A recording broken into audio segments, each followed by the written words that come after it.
Alright, today we're tackling a topic that's been brewing for a while in War Thunder Air RB matches, the subsonic jet problem. A-10s, Su-25s, these are iconic jets, but in 2025 with BR compression and faster multi-role jets everywhere, subsonics are in a bit of a weird spot. Let's take a look. So, on paper, the subsonic jets are mostly the specialised attackers, like the aforementioned A-10s, Su-25s and AMXs. These are capable of carrying a lot of bombs and other ground attack ordnance, which leads to many players to want to use them for base bombing in Air RB matches. These jets can also be quite tanky and tend to have all aspect missiles available at a lower BR than their contemporary supersonic jet counterparts. They also often have earlier access to guided weaponry. So, just purely looking at these stats, these jets sound like they are capable of grinding massive amounts of RP via base bombing, attacking the AI ground targets, and even defend themselves with decent all-aspect infrared missiles, right? Well, that is not really the case, at least not in War Thunder meta in 2025. First issues that limits these subsonic attackers' effectiveness is the ability of other multi-role jets to carry large bomb loads whilst remaining much faster than the subsonic attackers. This means players in the subsonics will often miss out on dropping bombs on bases, and will often be the last into the battle, where they will either have to hope to pick off the stragglers on the enemy team, or on the flip side, they'll be the last man standing for a victorious opponent. This is only one of the issues subsonics face in the current game meta. The next issue is of course BR compression, and more importantly, the subsonic jet's place in the BR ratings.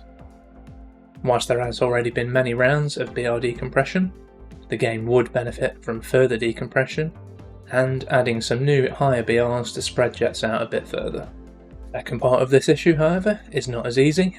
Let's take the Su-25 as an example. It still sits at BR 10.3, it gets access to all aspect missiles in the form of the R60M. In a down tier, this can face 9.3 jets that do not have access to any countermeasures, such as the F-100D. And in this example, the F-100D only has access to AIM-9B missiles, which any competent Su-25 pilot can avoid, thanks to this jet's large amount of countermeasures.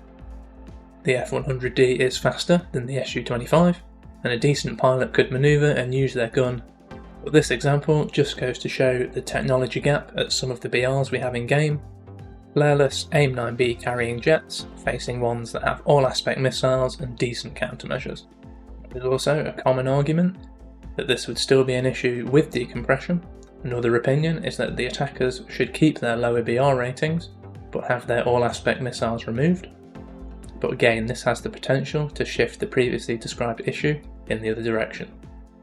This also gets more complicated at higher tiers, when even more guided and fire and forget weaponry becomes available for the subsonics, but thankfully the separated BR for ground and air matches does mitigate this somewhat.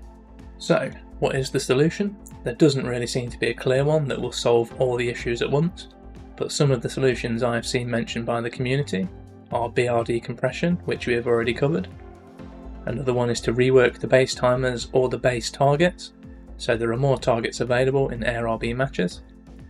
This has the potential to negatively affect the meta, however, and push everyone towards base bombing in order to grind RP and SL most efficiently, which could lead to some boring matches.